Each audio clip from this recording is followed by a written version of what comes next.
I'm Brandi Kruse. Coming up today on Undivided, what's happening in Washington state around the use of the flock camera system is a perfect example of how stupid ideas driven by radical ideology catch fire and ultimately could kill people. Plus, Seattle's election results don't make a lot of sense. I'll explain. And a fight over illegal food carts in Seattle is really a story about government overregulation. That and much more coming up today on Undivided. Remember, you can support our show for just $5 a month by signing up at undividedpod.com. That's undividedpod.com.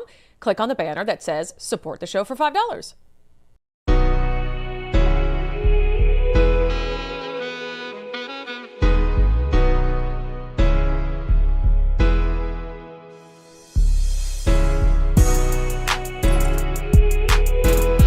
Hello, friends, and welcome to Undivided. Thank you for being here. Thank you so much for your commitment to giving common sense a comeback. I think we're going to end Brandi's week of struggle with a bang. Of course, I've been sick all week and still am a little bit sick, but feeling much better. And so we have almost made it. We first of all have a ton of good stories today. Very excited to really highlight almost every single thing wrong with America in just a single hour, and a lot of it happening right here on the West Coast.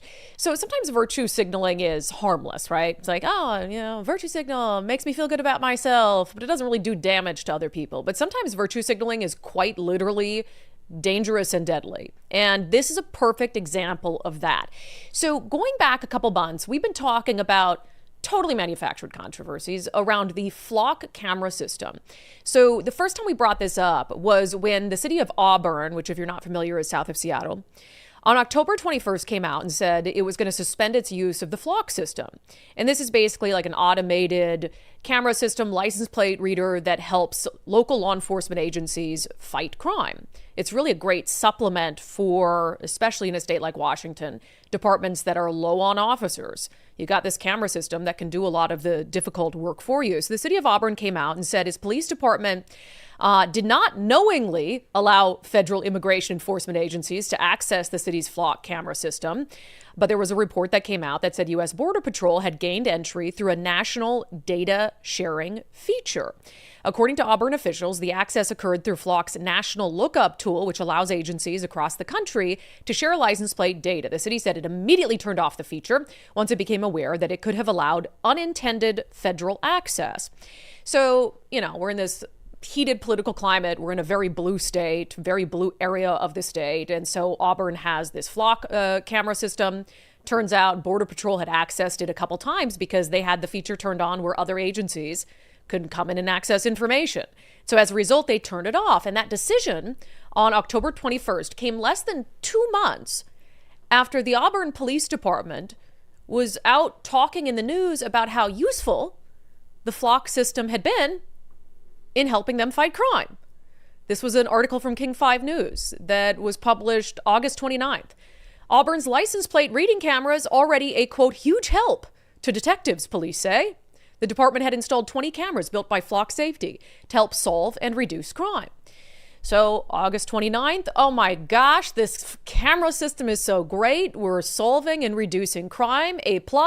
2 months later, oh my God, Border Patrol used it a couple times. It's time to freak out and panic. And that freak out and panic is contagious. And what I'm going to illustrate for you is an example of how virtue signaling over something like the lawful enforcement of our nation's immigration laws can actually have a profound impact on public safety right here in our communities.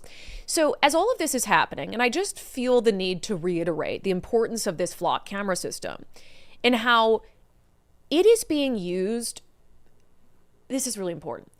It is being used to do the exact thing that Democrats have wanted police departments to do. Be more hands-off with criminals. Use less force. Not engage in high-speed pursuits. This state went through a years-long battle over high-speed police pursuits. Democrats passed a law saying we don't want police engaged in high-speed pursuits. What happened? It led to this massive uptick in stolen vehicles, other violent crime, because people flee law enforcement when they're fleeing from violent crime. It was a whole huge mess. They rolled it back a little bit. But now you have these technologies like drones and the flock camera system that can not only help low-staffed police departments by acting as, a set of eyes out there on the road, But they can also take police a little further out of a situation so crime can be resolved without high-speed pursuits, without the need so often for police force. And that happened just this week in Puyallup. Puyallup Police Department had just put out this video saying that the flock camera system, in combination with the drone that they have, helped them locate, pursue, and ultimately arrest a suspect in a stolen vehicle without having to engage in a high-speed chase. Again, the very thing that Democrats have been calling for. They used flock and the drone to take a suspect into custody using limited force, limited danger to the community. And this is a guy who stole one car. Then he crashed it, tried to steal another car that had 2 kids in it. So that's great, right? Everyone should celebrate that. Not only did they not have to engage in high-speed pursuit, got eyes on this person, flock system helped them identify the license plate of the stolen vehicle, send in the drone, track him, able to arrest him. And this is a dangerous dude. He's not just stealing cars and taking them for joyrides. This is a dude who tried to steal a vehicle with 2 kids in it. So that is the value of the flock camera system. But of course, virtue signaling comes first, above all other considerations. So all of that backdrop takes me to the city of Redmond. So on Monday, there were 3 instances allegedly involving immigration enforcement in the city of Redmond. The city put out on X, the Redmond Police Department is aware of 3 instances of immigration and customs enforcement activity that occurred within the city of Redmond on Monday, November 3rd. The police department was not informed in advance of these operations, and the department does not participate in or cooperate with immigration-related enforcement actions. Upon becoming aware of the activity, Redmond police officers verified the authenticity of the law enforcement agents involved and confirmed they were federal agents. Once verified, Redmond police had no further involvement. So they put this out, but of course, virtue signaling. This triggered people who are angry about ICE and immigration efforts. And in Redmond, you have a city council that has gone very far to the left. So they summoned the chief of police for the Redmond Police Department to come before the city council and, I don't know, answer for immigration agents being lawfully in the city, carrying out immigration efforts. But one of the things that came up is the fact that the city of Redmond uses this flock camera system. And apparently these city council members were familiar with some of the other headlines that resulted from virtue signaling and fear mongering over, oh my gosh, maybe the flock camera system is going to be used by ICE. And so one of the councilwomen women asked the chief of police, okay, well, are you guys allowing ICE to use, you might not be on the ground helping them, your officers, with federal immigration enforcement, but are you allowing them to access our flock database? Was any of the data from our systems used in these contacts? Absolutely not. None of our data has been received by any outside entity. End of story, right? Okay, great. No, of course not. They decided to shut down the flock system in Redmond anyway, at least temporarily, while they look into it further. Because of what? This is the city of Redmond put this out. After a recommendation from City Council on November 3rd, the Redmond Police Department has suspended operation of its automated license plate reader system, also known as the flock cameras. Access to the system has disabled pending further review by the council.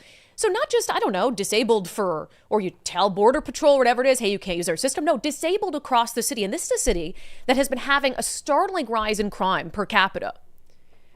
They have a higher than average, the national average, crime rate in the city of Redmond. Like many areas in our state, we have the lowest number of police officers per capita. These cameras are helpful.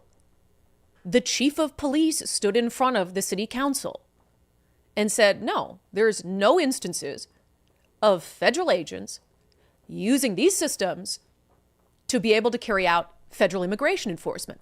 But they said, we don't care because virtue signal it. We want a virtue signal to our community. And Nicole was watching this meeting. And this is probably one of the most unhinged things you'll see on the internet today. So there's a city council member, I'm going to butcher her name, but Angela Nueva Casima. And she was, again, questioning the chief of police about his non-helping ICE. It's a sanctuary state. Police can't help ICE. They don't help ICE. Their system isn't being used to help ICE. But this council member has to take things a step further. And she's basically demanding to know, well, if the chief of police, not only it's not enough for you to not help ICE, We want you to actively hinder ICE. And if you don't do it, then citizens should do it. This is a startling exchange. Watch. While your department will not do anything to cooperate with ICE, there's also nothing that your department can do to intervene. Correct. They are operating under federal law and federal authority, and federal law and authority supersedes that of a local jurisdiction. So we would not be able to interfere or intervene in their particular operations. And we've seen in other communities where it's been the community then taking it upon themselves to essentially fight back against ICE in their communities. So basically what we're letting our community know is, hey, from a city perspective, we really can't do anything, and it's upon you then to stand up and fight back against ICE in our communities. I can't support or advocate for that. We are here to keep the peace. Individuals have a right to, I'll say, conduct themselves in the manner they see fit, but we cannot support or advocate for, I'll say, violence or, fighting against federal agents. Our role is to keep the peace. But the peace has already been broken, Chief. Okay. Thank you. That's the mindset we're working with, where you'd have a city council member in a city that's dealing with an uptick in crime. And her concern is that the police force, the local police force, is used. She wants them to interfere with federal immigration efforts. And if they don't, she's basically warning the chief, then the citizens are going to step in and do it for you. Paging the Department of Justice. As one of our viewers wrote, are you flocking kidding me over this whole situation? And it's laughable, but it's also dangerous. The example I just gave of what happened in Puyallup. I mean, textbook what Democrats have been asking police to do. But now, because there are a couple cities that are saying this flock camera system could maybe be utilized by the feds, what do you think's going to happen? It's going to start to be turned off city by city by city, because that's what happens. That's how stupidity snowballs. We've seen it many times before. The police defunding movement. One random activist brings it up, defund the police, creates a slogan, and then all of a sudden, city by city by city, state by state, the idea begins to be mainstream because so many people have said it, so we must say it too, because we want to prove that we're woker than the next city over. The city of Redmond has no legitimate cause or concern about the flock camera system being utilized by immigration agents. But they were triggered by the presence of immigration agents in their community, so they want to look like they're doing something and being tough on Donald Trump. So they turn off a camera system that their police department is using actively to help keep citizens safe. They're punishing citizens because of their TDS. That's really what it is at the end of the day. Imagine in Puyallup, if the city of Puyallup didn't have the flock system. Well, a couple things would have happened. They probably wouldn't have identified, using that system and the automated cameras, the stolen vehicle that was fleeing. So wouldn't have even sent up a drone in the first place. And that individual, once he crashed his car, would have been able to be free to go on and steal another vehicle. Remember, he tried to steal a vehicle with kids in it. Maybe those kids would be dead. Maybe he would have killed people that night. Also, these local city councils can virtue signal their dislike for Donald Trump. So you will hurt your communities. You would be, literally, you're okay if people die. I've said this a million times about so many different facets of how Democrats fight back against Donald Trump. They'll do it, even if it means their own citizens and constituents die as a result. It is so wild. It is the snowballing of stupidity. And we're going to see this happen with more police departments, more cities, without any cause at all. And to eliminate the entire system. And in some of these areas like Auburn has a severe crime issue. They have a severe gang violence issue. But it's we'll let people shoot each other and die, and these young black men shoot each other and die. So to show people that we won't cooperate with Donald Trump. It's the most insane thing. Stop voting for these people. Stop voting for people who would watch you die, who would let criminals kill you, to virtue signal over the occupant of the White House. All right, I want to do a quick follow-up on election results. Because, of course, prior to Election Day, really nationally, everybody's eyes were on a few different races involving socialists. So we know how the socialist race turned out in New York City. Mamdani is going to be the next mayor. Didn't happen. Thankfully, the city of Minneapolis was wise enough, although it's crazy that I have to sit here and again celebrate the re-election of the mayor in Minneapolis, who was like kneeling in front of the golden casket of George Floyd and watched his city burn, again, to virtue signal. But the alternative socialist was even worse. And so what's going to happen in the city of Seattle? That was the other trifecta of socialism we were sort of monitoring. The answer is still, I'm not sure. And that's not unusual. Unfortunately, in Washington state, our mail-in system and the counting, this goes on for days and days and days. But the results as they stand right now are very odd to me. They don't make any sense. So Bruce Harrell, the incumbent, he's got 54% of the vote, and Katie Wilson, the socialist, has 46% of the vote. So Bruce Harrell at the second ballot drop yesterday. So, of course, you have the initial ballot drop Tuesday evening, election night. And then you don't get another one until the following afternoon. So that happened yesterday about 4 p.m. And Bruce Harrell actually gained ground, which, if you know anything about Seattle elections, is totally weird because on election night, he had about a 7% lead. And everyone in political circles, including me, people who watch this stuff, who've covered elections in our state for a long time, know that socialists surged so heavy in Seattle in late ballot counting. So we're all like, oh, he lost. I was almost convinced Tuesday night that Bruce Harrell was and will lose this election because we saw Shama Sawant as the last example of a socialist who came back from a double-digit deficit. And I think on the fourth or fifth day of ballot counting, ended up being victorious. So it was really weird to go from Tuesday night to Wednesday night and to see Bruce Harrell actually expand his lead.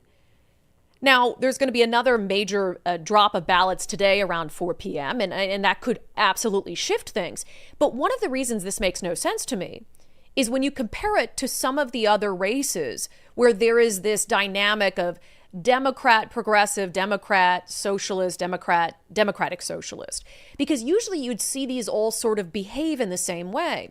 So, and these are two citywide races, and that's also very important because you can't really compare individual district races to a citywide voting population. But Seattle City Attorney, this is a citywide race. The candidate that's much further to the left, Erica Evans, is clobbering Ann Davison. I mean, that's a horrible result for Ann Davison, and I have my thoughts on why she lost so badly. But Erica Evans had 62%. Again, so you're comparing two citywide races, both where crime is a pretty significant underlying theme. And the one considered more pro-police, again, I use that so loosely, but more moderate, Bruce Harrell, is winning in the mayor's race. But then Ann Davison is losing so badly in the city attorney's race. Now, you might say, well, Brandi, that's because Ann Davison is a Republican. And so, Bruce isn't. And people hate Donald Trump. So you can't really compare Ann to Bruce and the results. Okay, let's do another one. City Council Position 9. Sarah Nelson, and Sarah Nelson is the president of the Seattle City Council. Nicole, can you Google this quick? I think that's a citywide race, correct? Yes, I believe it is. Yeah. It's one of two citywide seats. So again, I just wanted to make sure that I'm comparing apples to apples. So City Council Position 9, Sarah Nelson is the current council president. This is a citywide race. So voters across the entire city, same with the other two, are voting for this. Sarah Nelson is the more moderate. She's being pummeled by Diane Foster. And Sarah Nelson isn't a Republican. Sarah Nelson, very similar, I think, politically to Bruce Harrell. Why is she losing and Bruce Harrell is winning? It makes no sense. What we've seen, and I've covered multiple election cycles for the city of Seattle, you get this back and forth, and it's all, different shades of blue, basically. But, just 4 years ago, it was like, oh, all the moderates. It was like a sweep for the moderates. And then 4 years before that, it's like, oh, all the crazies. They kind of go back and forth. These results make no sense. And I have to believe, now, when you look at your ballot, it's nonpartisan. So people look at it and they don't see socialist, Democrat, Republican. Ann Davison's not on the ballot as a Republican. So it takes an informed voter to be able to actually go in and make individual decisions. So some of this you could chalk it up to uninformed voters who are just like, I don't know, what name looks familiar or whatever it is, right? But if there's some revolt against incumbents, this doesn't make sense. The Bruce Harrell results doesn't make sense. So here's what I will chalk it up to. Honest to God, Nicole might be thinking the same thing. If Katie Wilson loses, we all are going to send thank you letters to KUOW. That has to be it. It's the only thing that makes sense. So KUOW, super leftist NPR station in Seattle, in the weeks leading up to the election, right as ballots were coming out, they dropped this interview. And I don't know if they fully intended to make this so bad for Katie Wilson, but they dropped that interview where she's revealed as this interloper, Nepo baby, Oxford dropout. Totally in contrast with the public image that she's been putting forth. That went crazy viral. I mean, we shared it. I think it got a couple million views, which social media isn't real life. But in a race where the difference is like 10,000 votes, a couple million impressions on social media exposing her as a Nepo baby to New York academics and authors who doesn't even know, can't even say how much money she gets from her parents, that absolutely could be the difference. So, I mean, the left is going to lose it on KUOW if Katie Wilson loses. Tell me if you can think of another reason. No, I actually think so. Well, I don't know if it was that or if people were already aware. I think that brought it to light. I don't think people knew she was a Nepo baby to that extent. Well, yeah, the Nepo baby thing, but also that the lack of, like we talked about on the show, but the lack of any experience whatsoever. Like both of those other two candidates that won city attorney and city council both have some background in actual work. Yeah. And I think people voted for people that work. But it didn't not New York. I mean, for Mamdani, it was fine. But I think that's because it came out so long ago about Mamdani being, a wannabe rapper mom who, worked with mommy for a couple months, that he was able to come out, counter that narrative with his, charisma. Katie had no charisma to counter the narrative. None, not an ounce of charisma. And it came out at this really inopportune time for her as people were literally getting the ballots in their hand. So, I mean, KUOW. And the cover-up wasn't good. The cover-up was terrible. The reaction was terrible. Her mom saying, what? Just me paying for my little Josie to go to daycare? 100%. So, no, you have a husband that refuses to work and you live. No. I know. So that definitely shows the power that actual reporting can have. I'm very critical of the media. I don't think KUOW necessarily did this knowing how bad it would be for Katie Wilson. I'm sure the lefties will lose their mind on KUOW and revolt and call for a boycott. But at the end of the day, they were just doing an interview with her. She admitted that she gets a ton of money from her parents and it went viral. So sometimes things going viral really can influence an election, because I see no other cause besides that for the results to be as they are in these other races and to not be like that in the race for mayor. Now, all that being said, oh, sorry. Yes. One other thing I saw was the age range and some of the voting was it was a much higher age range, the turnout. And so that would also explain that, right? So, but it wouldn't explain the difference. No, those people that would actually care about those things, right? Yeah. Because the younger people might not care. Who might care about experience and stuff. They might care about experience, might care that her parents are giving her all her money. And yeah, I think that probably contributed a lot. Yeah, we shall see, but it's just wild. And I think, I'm not saying for sure, nobody's called the race for Bruce Harrell. Today's drop could be much different for him, but he's sitting in a pretty good place and it's much different than the other races. And so I thought I'd talk about that and just point out that it makes no sense if not for, I think, that late October surprise. There's a reason there's a phrase for it. October surprise that caught on about Katie Wilson, and all of you sharing it and getting attention to it might have saved the city just a little bit. Bruce Harrell's still a hot mess, absolutely, but he's not Katie Wilson. All right, coming up next, the Department of Justice says it is going to sue the state of Washington now over its refusal to provide voter data. It's an issue we talked with the Secretary of State about just on Monday, so we'll discuss where that is going to go. First, if you are trying to save some money for your family, who couldn't use some extra cash, especially this time of year? Highly recommend you taking the First Mark Challenge, and they could be saving you almost immediately hundreds of dollars, if not thousands of dollars a year. And that really adds up. We hear from so many undivided viewers and listeners who say, hey, I'm saving $300 a month. I'm saving $4,000 a year just by making that call to take the First Mark Challenge. And the best part is they also have insurance that fits their needs and that's going to cover them in the event that something unthinkable happens. And you need that both. It's not enough just to get cheap insurance from someone. You can go on the internet and do that if that's all you want. But having someone who's tailoring insurance to your family's needs, making sure you're not paying for anything you don't need, and that you've got good insurance to cover everything you work so hard for while getting you the best price, I mean, that just sells itself. And doesn't even sell itself because you never have to pay for First Mark services. FirstMarkInsurance.com, FirstMarkInsurance.com. The very best part is they work for you, not the insurance companies. They always have your best interest in mind. All right. So on September 8th, the Department of Justice, we covered it at the time, the Civil Rights Division, sent out a letter to multiple blue states, and I think there were some red states as well that immediately complied, but the blue states have been a little slower to comply. The subject line was request for complete Washington voter registration list with all fields. So this letter was addressed to Washington Secretary of State Steve Hobbs, a Democrat, albeit I think a moderate Democrat in the context of things.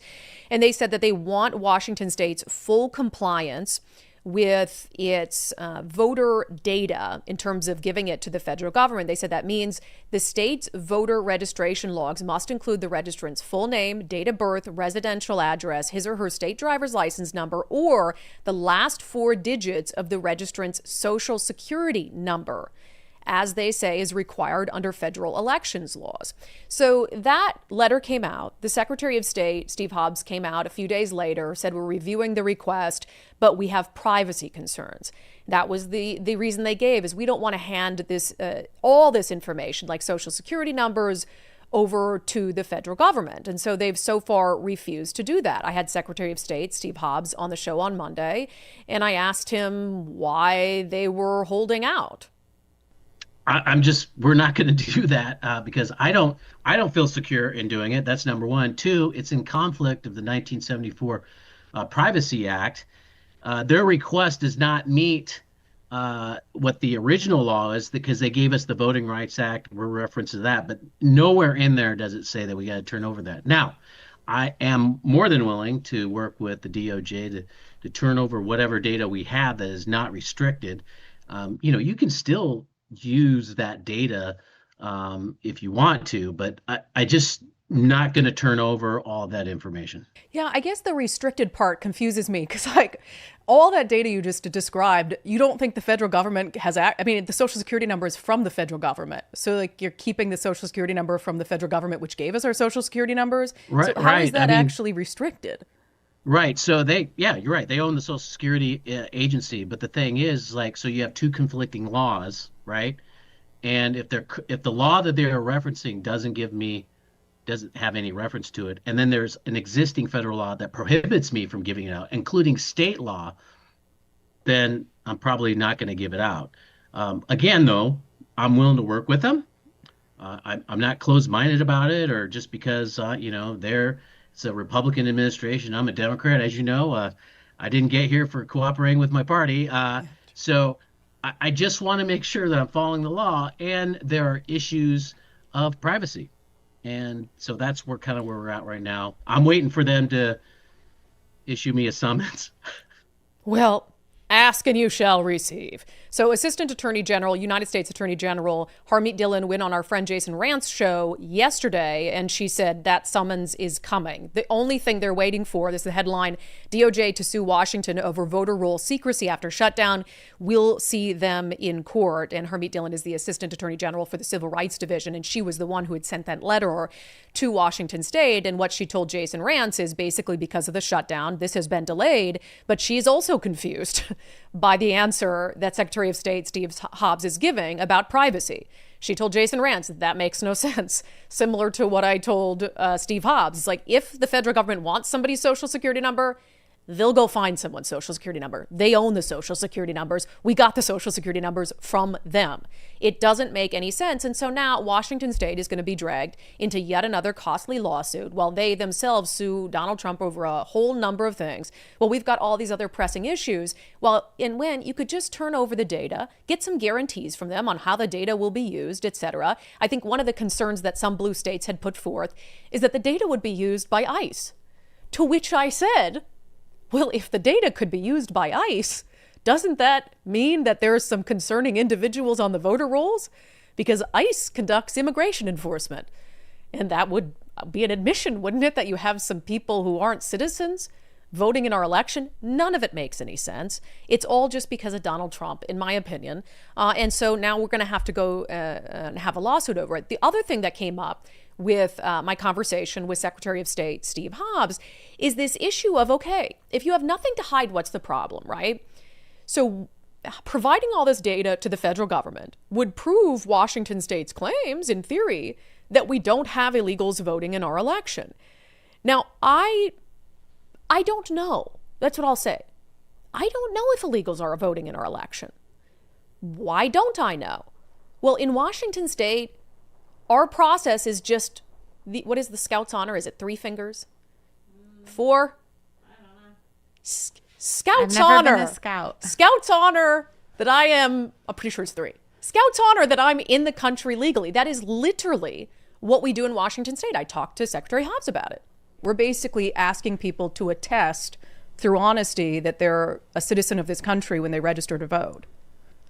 I mean, that's the front end of it, yes. But then the thing is, like, we have caught people that have done it, and there are consequences. So I hope that we don't have that situation. It's sad, but, if they violate the law, they're going to be prosecuted. We have gone after people. We've gone after people that have voted the same election twice. And when I say we, I mean the county prosecutors, because it's county prosecutor function. So it's unfortunate, but that the law is the law. And so, if you get caught, you're going to be probably prosecuted. The key word there, probably. Probably prosecuted. Well, that's quite concerning. There's a lot of issues there, right? You're saying they have to get caught in order for it to matter. By the time they get caught, is it too late? Have election results been certified? And if so, it's not like you're going to go and undo what has been done. And then again, that's assuming they do prosecute. There's a story right now that came out hours after that interview with Steve Hobbs, where we had that exchange, out of Oregon from the Post-Millennial and our friend Katie Davis Court. Oregon is declining criminal investigation into people who voted illegally because they were in the country illegally and they cast ballots in the state of Oregon. Oregon election officials announced they will not pursue criminal investigations against the dozens of non-citizens who illegally cast ballots in elections in recent years after they were unlawfully registered to vote due to a DMV clerical error. According to a statement from the Oregon Secretary of State, the decision rests on the fact that the non-citizens allegedly did not knowingly violate election laws or were either eligible to vote at the time they did.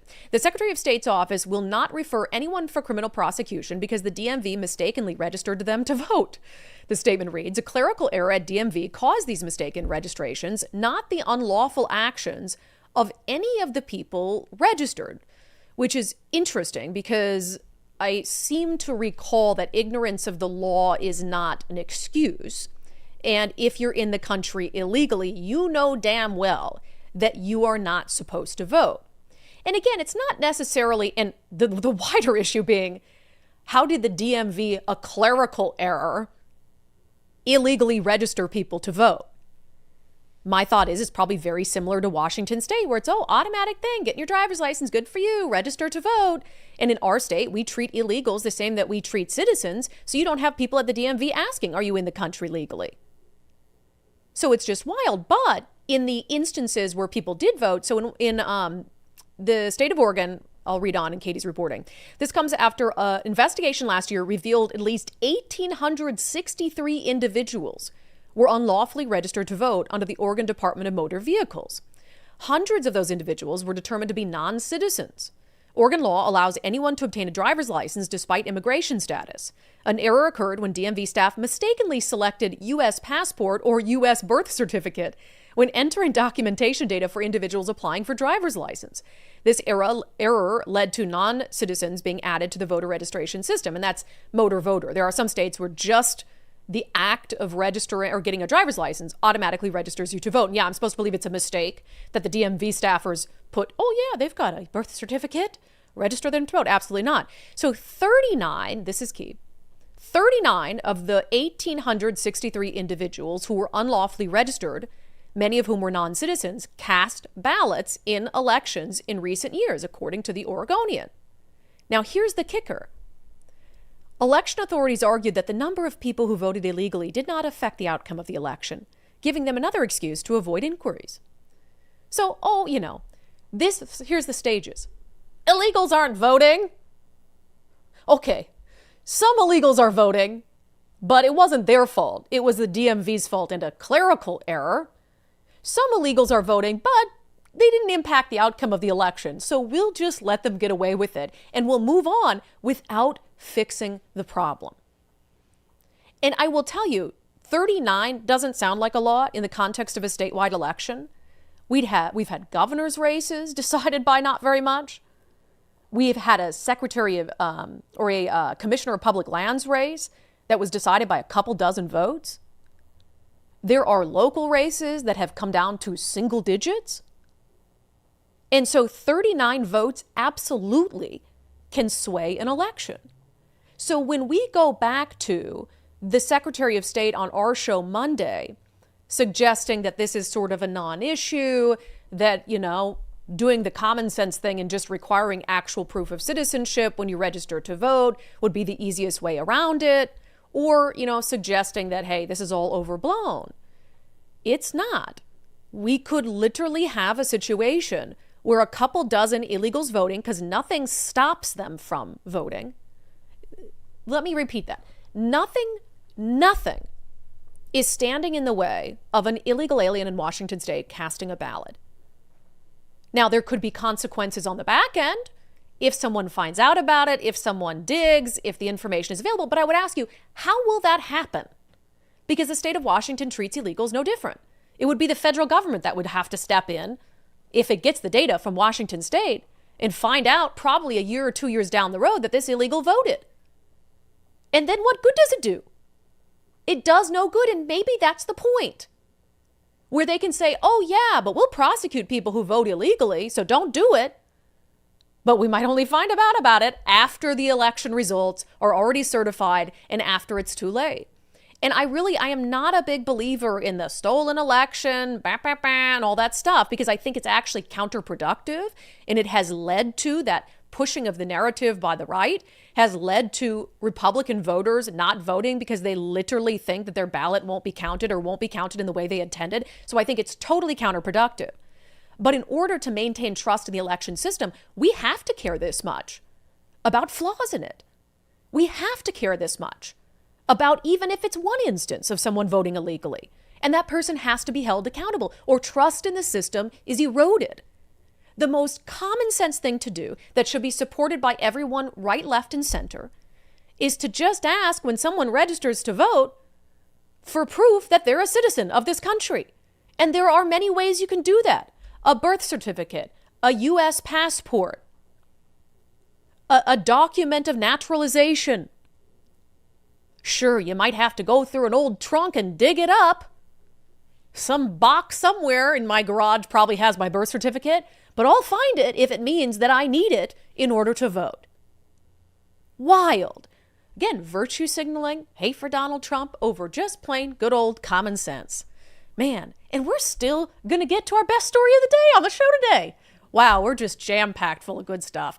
All right, our friends at Valentine Roofing can help you with a lot of things, not just roofing. In fact, right now, they can also help you with custom holiday lighting, which I think is so... Look at that! First of all, that's a beautiful house. I understand why they use that picture to display their beautiful holiday lighting. Look at the perfectly spaced bulbs. You think your husband's going to do that? No, not a chance in hell. Look at that. Oh my gosh, that's gorgeous. I love that. That's just so great because not a lot of people are thinking about replacing their roof this time of year, but custom holiday lighting, 100%. They also, by the way, do flexible financing options if you do need to replace your roof, which I think is always great because it can be a big expense for home owners. And they do more than roof installs, gutters cleaned or installed, attic insulation, even exterior cleaning, and that custom holiday lighting. Now's a great time for that. You can count on the pros at Valentine, our wonderful newest sponsors to the show. So schedule your free estimate by calling 206 Roofing. 206 Roofing. Please tell them you heard about them on Undivided. And if you do get custom holiday lights, I want to see them. There's a house by me that always has the best holiday display. I think they need to set music to it. They got like blow ups in the front yard, and they literally go out there every day and deflate them and reinflate them because they, don't want them rolling around at night. That's probably just a plug. Okay, whatever. But still. Anyway, I need to call Valentine for some custom holiday lighting. 206 Roofing, 206 Roofing. All right, you've probably seen a bunch of stories this past week about illegal food carts, like outside games and stuff in the stadium, just selling dirty old non-refrigerated meat. Yum. Well, and you know them when you see them, right? You know them when you see them. You're like, I don't see any refrigeration device within 1,000 yards of this guy. And you still buy it after the game. I don't. You've never had a hot dog after the game? I'm in my hot girl era. Oh yeah, before my hot girl era. Okay. Absolutely. Seattle dog. And you're usually a little tipsy. You're usually really not thinking too much about, was this properly refrigerated? Do they have a permit to sell this food? So this has become this whole ordeal. Everybody's talking about it. But I think the real story here is in government overregulation. Let's talk about it in our segment. Unbelievable.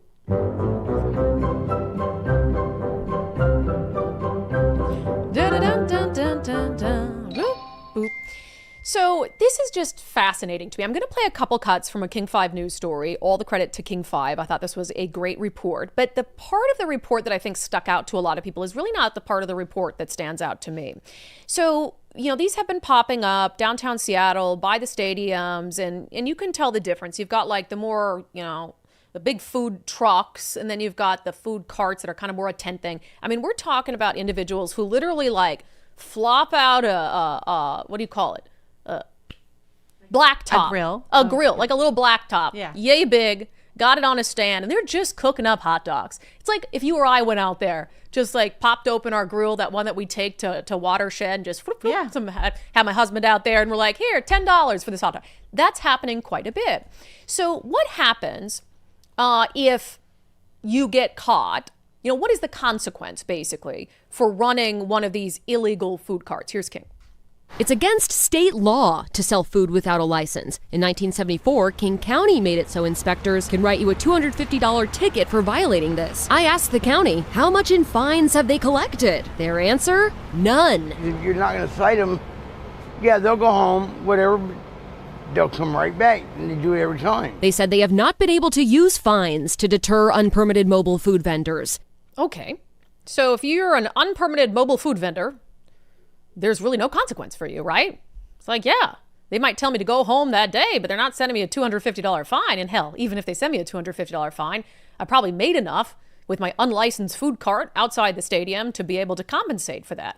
So there's really nothing the state is doing. And they're saying, we found that finding people doesn't really prevent the behavior. Well, yeah, we've figured that out as well. Now, so that's how easy it is to run one of these carts illegally. What does it take to run one of these carts or a food truck legally? Here's King 5. For this taco truck, a business like Sergio Garcia's, that's my book for license. Needs up to 5 licenses or permits. All this is my license and everything. That's a big book. To sell food legally. My permits. Money per year do you pay to follow the law? So more than $50,000. $50,000 in fees, including taxes and insurance. And these guys, meanwhile, Says nothing, not pay nothing. That is the problem. The problem is not that the illegal guys don't have to pay anything, or the fines aren't sticking, or the fines aren't being issued. The problem is how difficult the government makes it to run a business legitimately. $50,000 in fine or in fees, likely bookkeeping, insurance to make sure that you can sell hot dogs or tacos outside of one of the stadiums. Is it any wonder in the world that people choose to do it illegally? And that is a theme of really so much of what we've been talking about this week. Now, I would argue for just general deregulation. And it's up to individuals to walk up to one of these things and decide, does that look like it's going to make me sick tomorrow? And if it does, well, they'll know not to go back again. Maybe a little regulation's good. One of those little things that's got a rating for cleanliness, where there's a sad face if it's not clean and a happy face if it's clean. I like that. But that is really the story here. It's not that the government isn't doing enough to shut down the legal carts. It's that the government is doing too much, is asking too much of the people who want to do it legally. There is no way in the world it should cost $50,000 to run a taco truck. There is no reason in the world it should cost $5,000 to run a taco truck in terms of government permits and regulations. And I'll tell you what, if you made it less expensive, less burdensome, less regulated to be able to run one of these, a lot of those people who are doing it illegally would do it legally. Now, there's another issue here that I just have to point out because I don't think some of the news organizations in Seattle are going to notice it, let alone cover it. There's a small clip in this King 5 story that stood out to me. I think we started out with like 3 or 4 that were doing hot dogs. Then pretty soon we got to where they were taking up the whole entire block. Yeah, guys, can't understand what he says, but listen closely. Let's play one more time. I think we started out with like 3 or 4 that were doing hot dogs. Then pretty soon we got to where they were taking up the whole entire block. Started out with 3 or 4 hundos. Where have we heard that phrase before? Hondurans. It's short for Hondurans. That's what they call them on the street. We've heard it from our friend Andrea Suarez and other people who are deeply involved with the homeless situation and trying to fix it. And we've heard about them from Andrea Suarez of We Heart Seattle in the context of Hondos, Hondurans, who are slinging fentanyl on the streets. I think the chances are very, very high that the hundos that he's talking about there, that guy sells kettle corn outside the stadiums, and he's talking about the hundos that come in and set up these illegal food carts. I think the chances are very, very high that they are the same hundos who are connected to the individuals who are dealing fentanyl on our streets, and they are probably in the country illegally. They are probably in the country illegally. So if we're really concerned about them taking away business from people who are actually licensed to do this and selling food that's making people sick, man, what's a quick way that we might be able to get rid of them? Because the $250 fines aren't working. Well, I think ICE, there's a pretty good chance that if they go down to the stadiums, that some of those people running illegal food carts and getting in the way of the ability of other individuals, many of whom are immigrants themselves, and people of color who are trying to do everything the right way, I guarantee ICE would find people in the country illegally. Oh, but we can't do that. That's mean. So this is how the situation would play out. ICE would go down there. They'd probably find out there's a bunch of illegal Honduran nationals who are slinging, unrefrigerated hot dogs and meat. They arrest them. They send them to the detention center for deportation. And Seattleites lose their minds. Oh my God, how could you do this? Even after weeks of coverage about how these individuals are ruining business for people who are here legally. And by the way, if you get the Hondurans off of the illegal hot dog cart game, I bet you'd also cut down on the Hondurans who are downtown 3rd and Pine and in the Chinatown International District slinging people the fentanyl that they're using to kill themselves. So we can't do it, no, because what do we start the show with? Virtue signaling. Virtue signaling matters way more. So it's like, okay, like I'm giving you a surefire way to stop this scourge of illegal food carts. One little run through from ICE. The actual vendors down there are saying they're Hondurans. We've heard every DEA agent in Seattle, every SPD narcotics detective knows damn well that this is true. That the Hondurans are in there operating the illegal black markets, of stolen goods, of drugs, and even freaking hot dogs. So let ICE, invite ICE, take them down. Can't do that though. Virtue signaling. I like that song. Virtue signaling matters much more. Woo! Unbelievable, you guys. It's unbelievable. Aren't we having fun today? I'm having a great time. blast. Great time. All right, coming up next, Nancy Pelosi announcing her retirement. Not necessarily a surprise. I'll discuss that a little bit. Put on my kumbaya hat for it. First, if you're a small to mid-sized landlord in the state of Washington, consider becoming a member of the Rental Housing Association of Washington. Not only can they help you navigate the complex world of rules and regulations around owning a rental unit, but they're also down in Olympia advocating on your behalf. Things have been just rough down there with rent control, and it just seems like every time they want to vilify someone, they're vilifying housing providers. And so you really need to have someone on your team advocating for you and for your interests. So become a member of RHA, help them do that work, rhawa.org, rhawa.org. Empowering housing providers is what they do. All right, so I can't say it's a particular surprise. I think she had been alluding to it a little bit, but Nancy Pelosi announced that she's not running for re-election. She put out this video. I will not be seeking re-election to Congress. With a grateful heart, I look forward to my final year of service as your proud representative.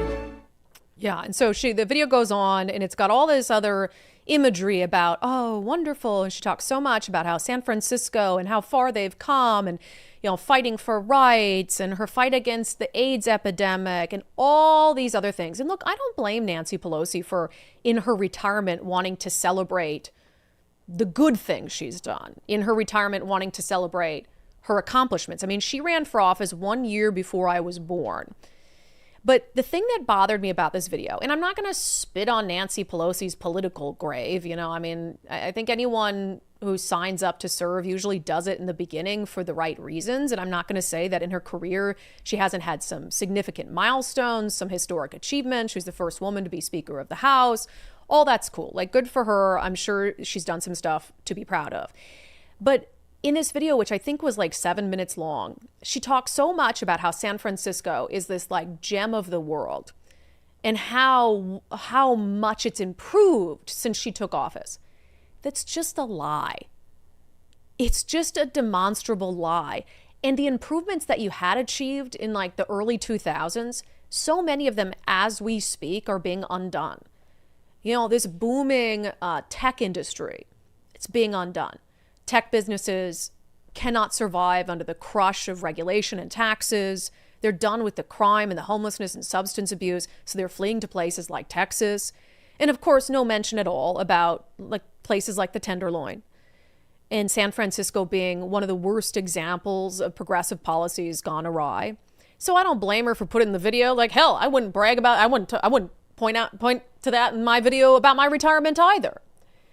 But I mean, this notion after how old am I? Carry the one, carry the two. After like 37 years of service in Congress for the people of San Francisco, the city you serve has, by any measurable standard, gotten way worse. It is a shell of what it was when you took office in 1987. A shell of what it was. And that's just the truth. And this Scott Wiener guy or whatever, super annoying state politician down there, is poised to run for Congress now in her place. He's even further to the left than she is. And you know what? San Franciscans will elect him. Despite the fact like that brand of politics has done that to their city. It's wild to me. It's something I just will never quite be able to wrap my mind around. And also, Nancy Pelosi, again, I don't want to make it a negative, thing about her retiring, because I think it's well past time that she retire. But then, she leaves office, and one of the sentiments she wants to have out there is the interview she did on CNN last week, where she's saying Donald Trump is the worst thing on the planet. And just the vitriol that she's instilled in her final years in office into this nation, she's contributed to that divide in such a significant way. So by all means, enjoy your retirement, enjoy the San Francisco that you've created, but let's not act like you made it a better place. Good Lord. All right. What day is it today? Thursday. Oh, that's right. On Thursday, we check in on what's happening in the Sunshine State. And there's a lot going on right now because of the election results in New York City. There's all this talk about, people already fled, have already been fleeing since the pandemic from New York City to the state of Florida. And so the expectation was if Mom Donnie won, that was going to start again in earnest. And it looks like it already is. Let's get to our weekly segment, Florida Report. It's not even controversial anymore. People know in Florida their freedoms are going to be respected. Miranda, hello. Hello. Your governor put out a poll asking Floridians, what should our response be to Mamdani's election in New York City? Should it be build a Florida border wall, tariff all transplants, or recruit new transplants? Most people say build a Florida border wall. That's what I voted for, yes. Why? Why? You don't want New Yorkers New Yorking Florida? Well, they can come here if they don't come here with any sort of, New York state of mind. But honestly, until I buy a house, they need to stay out of Florida.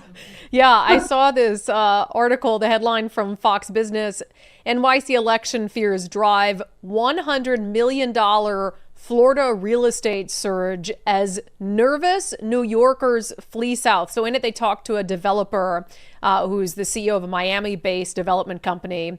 Says his company has closed more than $100 million in signed contracts from New York buyers in just the past few months, which is twice last year's volume.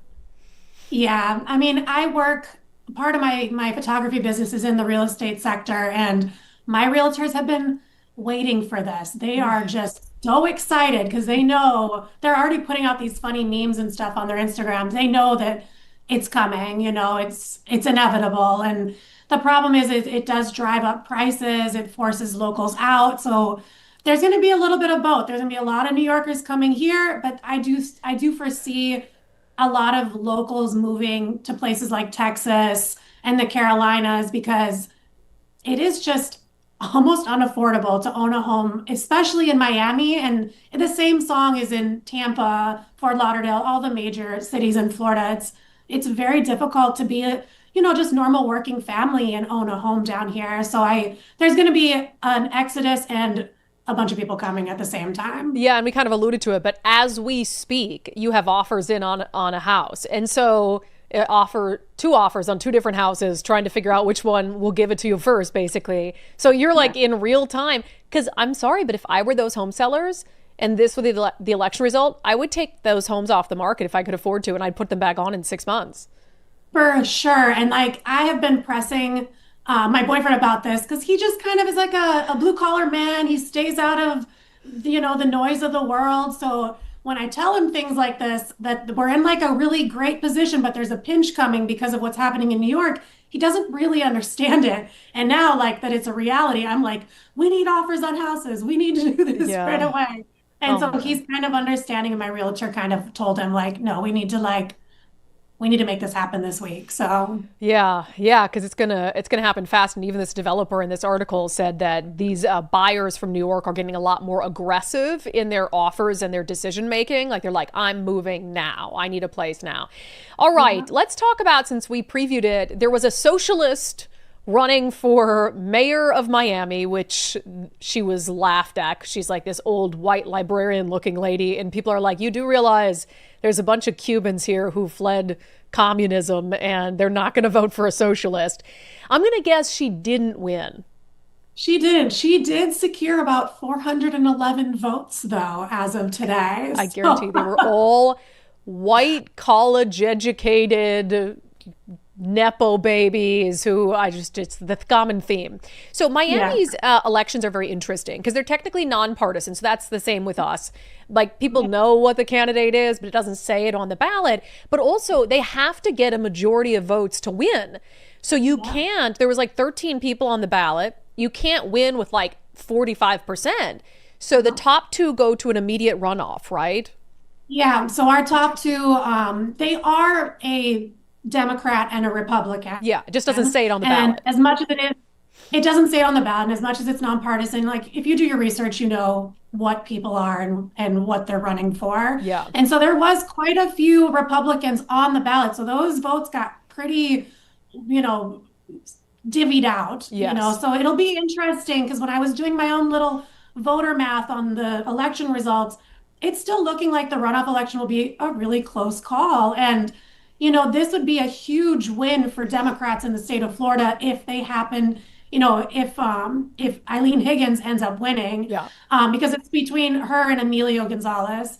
Eileen is a commissioner in the city, and Emilio was the city manager for a little while. So they both have, experience in Miami and experience with politics here in the city. But It will be interesting I think the runoff election is December 9th. So I'm not sure who's going to win. I would hope that a bunch of Republicans come out and, stake their claim, because Miami-Dade County went red for the first time in 40 years last year. So it'd be nice to see it stay that way. Yeah, there are more registered Democrats in Miami than there are registered Republicans, but your longtime mayor is a Republican, and so they've elected Republicans for a long time. There's this tidbit I didn't realize. It said, should she win, Ms. Higgins, who's a white lady, I think it's important for this context, would become the city's first female mayor, and Miami has not had a Democratic mayor or a non-Hispanic mayor since the 1990s. So Republicans, despite the fact it should be going blue by people based on their registered affiliation, they haven't had a Democrat since the 90s. And since the 90s, it's always been someone of with a Hispanic background. And so Emilio, just based on the fact that he's Hispanic and he's a man, he's a Republican. That is really what Miami voters have chosen for 30 years. Yeah, and I think in a city like Miami, their Hispanic background plays a huge role in voter turnout for them, because, if anybody's been to Miami, it is predominantly Hispanic people and, Spanish speaking, and I think that they feel very represented when they have a mayor that falls along that line. So it would be very interesting if Eileen did pull it off. Yeah, well, I'm sure she'll get the 400-something votes the socialist got, and then, maybe the rest will go to the Republicans. So interesting stuff, Miranda. Thank you so much. You're welcome. It's not even controversial anymore. People know in Florida their freedoms are going to be respected. I want a house in Florida. One day I will decide, well, we're always going to live here in some capacity, but maybe a nice place for the winter months in Florida. And you know who I'll get to help sell my home here? You're going to die somewhere else. You don't have to pay the death tax. I'm not dying here. Absolutely not. And then when I'm ready, I'll reach out to our friend Wes Jones at Sell with Seamless. Well Sellwithwes.com. Sellwithwes.com. So many 5-star reviews of Wes Jones and Associates. Let's read one, shall we? Mark B says, all I can say is it was a very smooth experience and just what I was hoping for. We had to sell my mom's house and it needed a little bit of prep, new carpet, paint, yard work. None of us lived nearby, and Wes, Erica, and the team took care of it all. We got asking price and it sold in the first weekend. That's what Wes Jones and his team at sellwithwes.com, sellwithwes.com can do for you. That is the listing boost concierge service that Mark is talking about there. And basically, Wes can come in, help you decide what cosmetic upgrades are worth the squeeze, so to speak. And then he can even help you like they needed for their mom's house, manage all of that so you don't have to lift a finger. And that really is just taking so much stress out of the process. So the first thing to do, go to sellwithwes.com, sellwithwes.com, ask Wes for a market analysis of the area. Just get kind of a feel for what's going on in the market and down to the neighborhood and the block. Wes can help you with all of it. So sellwithwes.com, sellwithwes.com. It really just is a better way to sell your home. All right, let's get to our daily subscriber show poll. There's a reason I asked this. When I had Secretary of State Steve Hobbs on the show on Monday, he suggested that the reason for not having a simple citizenship test upon or check upon registration to vote is that it's too difficult. And he brought up, I think, his mother and, people don't have the documents and they're not gonna be able to get them. And it's just a problem. And it's an unnecessary barrier to voting. So I want to ask you, is that legitimate? Like, is it legitimate that it would take too much work for people to find a document to prove they're a U.S. citizen? So I asked if required, could you provide your proof of U.S. citizenship in order to vote? Nicole, could you? Easily. What document could you All easily of them. provide? I have my passport, birth certificate. I have my actual social security card. I got it all. She's got it all. Good for you. Yeah. Yeah, I mean, I definitely have my birth certificate. I think it's in our safe somewhere, so I could locate it. Let's see if people would find it easy. 99% of you saying, yes, I could do that. I even gave you the option of yes, but it would be difficult. And no one's picking that even. Literally no one picked it. Wow. We had one, it's weird because it says 99%, but the other ones, yes, one person picked that. Let's see. Bloom Kitty, if it's a problem for some people, solve that problem. Don't do stupid things like voting on the honor system. Exactly, yeah. Leanne, I had to order a new birth certificate and a copy of my marriage license in order to get my real ID. It's doable. You just need to allow time to get new documents. Yeah, there's so many things that would require you to present a document like that. Voting is so important. I just don't understand why that's not something where you're like, well, yeah, you're going to have to go through the steps to locate it. There's so many options. To change your name, I guess. To get your marriage license. I didn't change my name. But yeah, I don't remember really the process for getting my marriage license. That's all a blur. But if you were to change your name, you would have to, so. Yeah. Sarah said, I got a file with all those documents in it, including my 11-year-old son's passport. I could give it to you whenever you need at a moment's notice. Yeah. Right. Hopefully not to a stranger, of course, but right. I guess. Carlene, I said yes, but I would definitely have some hoops to jump through. So yeah, like I got to locate it, or maybe it's at my mom's house in my mom's basement in a box somewhere. I haven't had to have it forever. But I think, for instance, I needed it for college, but like I was in the Midwest, and today I don't think college students in Seattle have to provide any sort of proof that they're a citizen or any sort of documents whatsoever. Kathy, it was harder for me to get my driver's license in Hawaii because I had been divorced and had to provide divorce papers 30 years later and prove that I'd be remarried, also marriage certificate to my husband, but I was able to get all the paperwork I needed to get a driver's license. If you want to do it, you will make it happen. And I think that's the point that I'm trying to make, is there might be a few people here and there who really would struggle to find their birth certificate or some sort of documentation. But as even the Secretary of State pointed out, now people need real ID to travel. And the only alternatives to that are a document where you would have to come up with one of these documents to prove citizenship. I mean, I got my what's the not TSA world pre-check. No, not pre-check. World clear. World. What is it? It's like your global entry. Oh. Yeah, and you have to be. I had to for that. I would have had to prove I was a U.S. citizen. So I don't have a real ID yet, but I have other forms of ID that required far more verification than a real ID.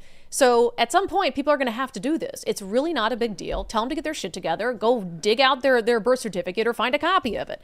It's just stupid. The barriers we create, there don't need to be barriers. Because we treat people like children all the time. Children. No, nobody it's because can be they an don't. Adult. It's because they want. And I hate to be this person. When did I become this person? It's because they don't care if illegals vote. That's it. Mm-hmm. They just don't care. They don't care. There's a reason why red states care and blue states don't care. It's because the red states don't think it would benefit them to have illegals voting, and the blue states do. It's really not rocket science.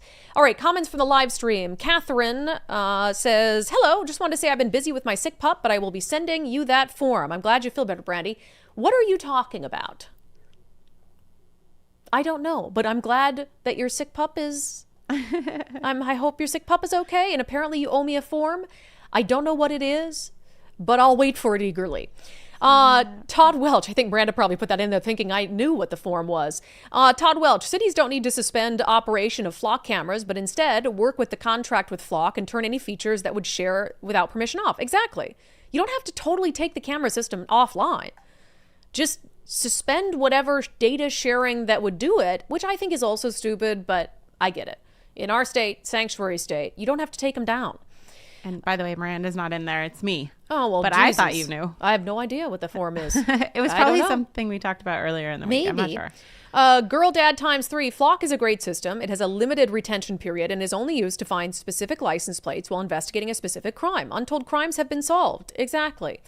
Derek Bell, that's conspiracy to commit a felony. These politicians need to be charged with felonies immediately, talking about the Redmond council person who said that basically citizens should disrupt and interfere in ICE arrests and investigations.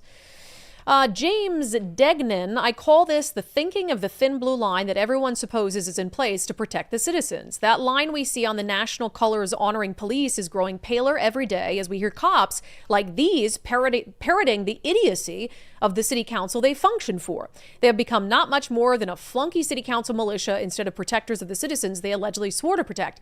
Now, in the case of the Redmond chief, I don't know much about him, but he did tell that city councilwoman, like, no, we're not going to tell citizens to intervene in ICE investigations. What are you talking about? So based on just what I saw, yeah, he probably could have been more forceful in telling them there is literally no purpose and it's damaging to get rid of the flock system. He does, all these chiefs, they work at the pleasure of politicians. But he did tell them, we're not going to encourage citizens to interfere with ICE. So at least there's that. Let's see. Bill Biz, $20 super chat. City leaders should be prosecuted for intentional obstruction of ICE. If they do it, I don't think, well, I don't know, saying it, like telling, if she were to come out and direct citizens, interfere with ICE, then yeah, I think that's problematic. Because you would never do it in any other criminal context. You would never say, go interfere with ICE. They're arresting a burglary suspect. Or go interfere with, it just doesn't make any sense. Go interfere with police in any other context would be very frowned upon. Let's see. On the election results, Cindy says, so many uninformed voters out there. If people actually understood what socialism and communism was, I would think a wise person would not vote that in. Jojo Potato, you're missing the skin pigment aspect in those races. This is a good point. Can you revisit quickly, Nicole, the 3 graphics for the Seattle races? So Jojo Potato recognized something that I did not see in my confusion over the results in the Seattle City Council. So take a look at the Seattle mayor's race. Wait for Nicole. Sorry, I'm making her go all the way back and pull them up. We'll give you a second, Nicole. It's fine. Bam. All right, so Bruce Harrell's ahead. Note skin pigmentation, okay? Seattle City Attorney race. Erica is ahead. Note skin pigmentation. Let's see. Seattle City Council. Note skin. Now, could be a coincidence, assuming voters knew, but maybe, I think that's a valid theory. Because I'm stumped beyond the KUOW story that painted Katie Wilson as a Nepo baby, that maybe it's Seattle voters deciding that they want to choose people of color. Could be a little bit of both. All right, let's see here. Tanya says, I had a guy this morning still trying to argue that the SAVE Act would keep people from voting and take away rights. This is how little the truth is getting anywhere. Wild. Requiring people to show that they, I mean, it's a law that you have to be a citizen to vote. So I don't understand why it's controversial to have people follow the law. That makes no sense. I don't understand it. I never will. On licensing, the illegal carts, B. Larson, they're even telling groups that you can't have bake sales for fundraisers using baked goods made at home. They will have to come from a licensed food producer. I've heard that. You can't have big bake sales anymore. I think I heard that about a church bake sale, things like that. Mm-hmm. The government's lost its mind. And again, I think less regulation overall is probably good. A little bit for the food cart, maybe, making sure it's meat and health code. But at the end of the day, free market's going to weed that out real quick. Yes. Yeah, word will spread that you don't eat it at that food truck. You eat it the other one. Let's see. Mandy, sounds like why people would rather pay a fine for expired tabs versus paying tabs. Yep. 100%. Russell Morton, my birthday is tomorrow, Brandi. Will you and Nicole grace me with your fabulous voices? Thank you and love your show. Well, yes. Brandi got me sick, so I can hardly breathe. Don't but say I'll clap. that yet. No. Do you really feel sick? I mean, I can't breathe out of my nose, but it's God. okay. It's okay. I'll be all right. I got a busy weekend. I'm just gonna, I'm gonna be okay. I'm gonna will it away. I feel bad. Yes, I will, Russell, after I read this last comment. Neo Skate, hello from Spokane. Thank you for what you do for Washington. I appreciate that. It's nice to hear some life from Spokane once in a while. All right, Russell, I feel like I'm not sick anymore. I'm just I'm suffering from You're just the willing week it away. I'm going to take your I'm using will it enthusiasm away every day to pretend. because you've done that every day. Happy. I was going to do like I don't know. Happy birthday to you. Happy birthday to you. Happy birthday, dear Russell. Happy birthday to you. See, I never know where she's going with those, so I couldn't sing along if I wanted to. I couldn't even try. All right, we have some wisdom from Meg and Kelly to close the show. Thank you, Nicole, with our closing sanity check. Now, everybody's going to say that I abused Nicole, which isn't true, and that I got her sick, which is true, but I could have canceled the shows for the week, and then you guys would have been mad at me. So Nicole took one for the team. I'm a horrible, horrible human being. All right, before we get to our closing sanity check, there's lots of talk of an AI bubble. Stocks just overinflated. Maybe you're like, oh, things have been going well.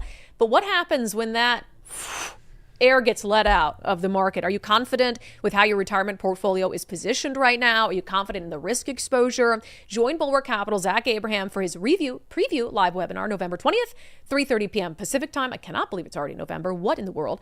It will be Bulwark's final webinar of the year, and in it, they'll discuss the impacts AI is having on the market, preview for 2026, and how critical Bulwark's deployment of value investing is to retirement portfolios. Plus, they'll do a full reveal of how Bulwark is always looking for opportunities to lower risk, lower cost, give your retirement as much upside as possible. Register now for their free November 20th webinar, and then schedule your free Know Your Risk portfolio review. And while you're there, subscribe to Zach's daily market recap at knowyourriskpodcast.com, knowyourriskpodcast.com. And with that, let's get to our closing sanity check. I feel every single word of this so hard. And I think I've said some sort of version of this, but Republicans just need to get their shit together. They really do. And I always get yelled at by some of the tried and true Republicans. Brandi, you're not even a member of the party. Stop telling us what to do and pretending that you speak for us. I don't speak for anyone. I speak for myself and myself only. But, I do political commentary, and I do notice some things that the Republican Party just really sucks at. I think its ground game is generally horrible. And I also think Republicans like to fight with each other way more than Democrats like to fight with each other. Here's what Megyn Kelly had to say about that on her show. The Republican Party needs to get its shit together. ASAP. The Republicans like to lose. They enjoy losing. They enjoy when they are embattled and in a losing position and complaining. They love it. They do it really well. Less good at winning, especially when Donald Trump is not there to get them over the line. The Republican Party is not strong. Donald Trump is strong. Republicans don't know how to win.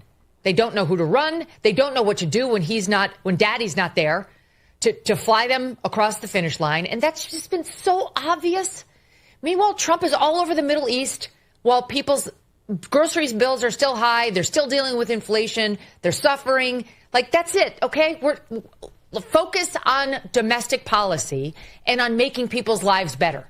100%. I absolutely believe that there is a segment of the right that has made losing a personality trait. And it gives them a reason to be angsty. It gives them a reason to complain. They almost love it. And you know what? We've done too much winning to go back now. Too much winning in this country. And I'll be damned if we let the socialists take things over. So get your shit together, stop complaining, improve your ground game. If you don't like the direction of things, go out today and do something about it, rather than just whining on the internet or whining on a podcast that you host. That has been our closing sanity check. That has been today's episode of Undivided. I guess I also have to take my own advice. What am I going to do today to improve the situation besides whining on my show? Take a nap. Think about that. Take a nap. I guess. Thanks for sticking with us throughout the week. I know my voice was real rocky the first few days, but I just couldn't abandon you guys. We can't just take a whole week off. Nicole got sick for the cause, allegedly. I don't know. She also traveled this past weekend. I would like to believe she got sick somewhere else. Not the most obvious place. Somewhere else. Could have been. And I'll stand by that unless she proves otherwise. All right, subscribers, we'll see you Sunday. The rest of you who don't subscribe, shame on you, but I guess we still love you and we'll see you Monday.